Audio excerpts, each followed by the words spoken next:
I thank the organizers for their support in getting me here and for the opportunity to introduce the Citizens for Fungi Diversity project, where we used DNA barcoding as a quality control measure last year. I'm Attila Sándor, the Secretary of the Szeged Fungus Association, a conservation NGO from Hungary.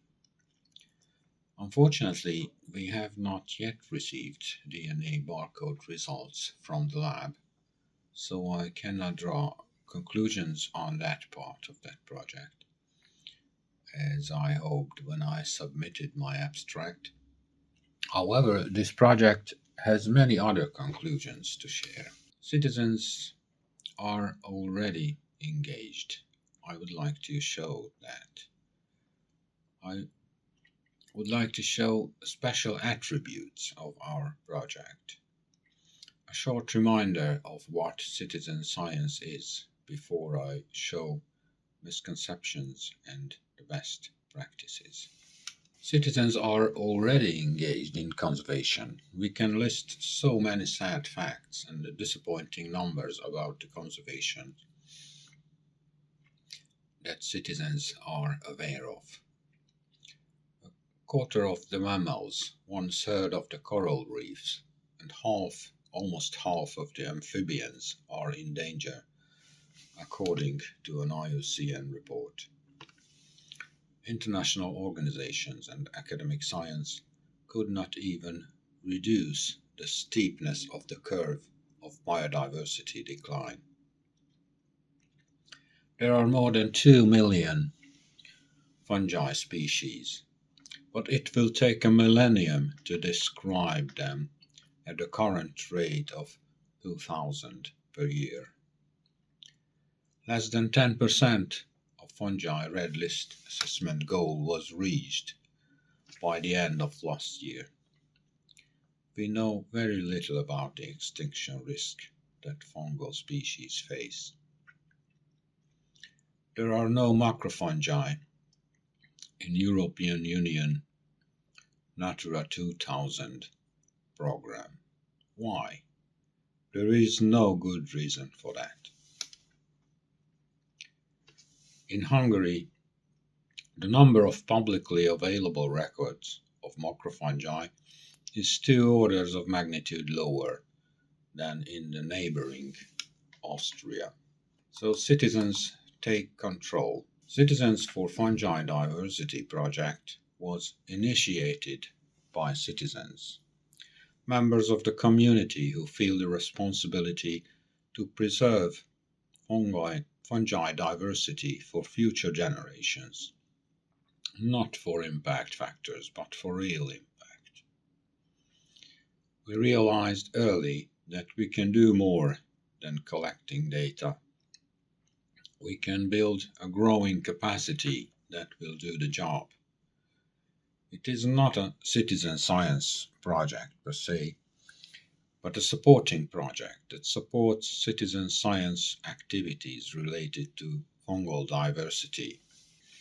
We have identified and targeted social and cultural issues like mycophobia and a commercial approach toward mushrooms. We realize that data quality will be a key issue. We have already reached an order of magnitude increase from a painfully low 4,000 to 46,000 macrofungi occurrence records in Hungary publicly available. Our project is extremely efficient. There is a good definition of citizen science on the European Citizen Science Association's site. In the first workshop of the project, we also highlighted the most important principles. Citizen science projects are a scientific project with a scientifically sound outcome, where volunteers are involved and can participate at any stage of the project, in any role. A project should be publicly available, from raw data to reports. it mines data quality. It is beneficial for science, society, and participants. It democratizes access to science knowledge and science services. There are misconceptions and bad practices around citizen science. For example, crowdsourcing is not citizen science. It can be a rude exploitation of a social resource to outsource only the tedious work. Early mycology is also not citizen science. Citizen science is a modern social and cultural phenomenon based on technologies of the information age. Mycology from previous centuries tells a story about an age when science was more open. But let me focus on the white side, the good practices. Good practices can be grouped into the following three: diversity, transparency, and quality. Nature taught us that diversity can give more. It's rewarding to work with participants from different social background, different competencies and approaches. There is a special secondary benefit for participants in a diversity project. As they focus on diversity, their broken connection to nature is being repaired, especially if there is an expert to facilitate that. We teach diversity systems and citizen science.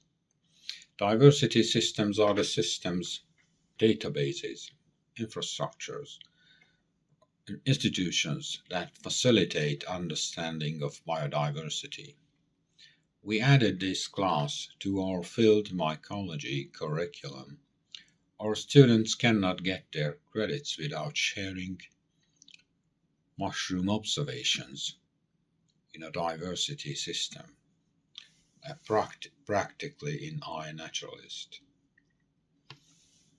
For the DNA barcoding project, sub-project, we deposited specimens in the Natural History Museum Fungarium, where it is publicly available for research. We ran this project as open as it was possible, from data to decision making. It is best practice to follow. We are democratizing access to science knowledge or science in general with many ways. For example, with an open mycology library. It's a diverse international collection of literature from Greek to Chinese. The Mycology Department is a public online lecture series that is available on our channel. There are no other mycology departments in my country besides this one. There are measures that can directly improve data quality, give support, training and guidance to your volunteers. Mr. Jeppson knows it well and provided great booklets on the taxa of his interest. We appreciated it and translated them to Hungarian as a contribution to the Fungi project. We designed an easy-to-follow and bulletproof sampling protocol and a guide for it. We created standard operating procedure to avoid contamination during sample preparation in a non-lab environment. It is a good practice to use DNA barcoding, so share this service with citizens. We were using DNA barcoding as a quality control measure to validate our data and our work. I hope I can report soon that our project was not only successful and efficient, but also valid. This slide is for the credits I thank them for the contribution and thank you for your attention.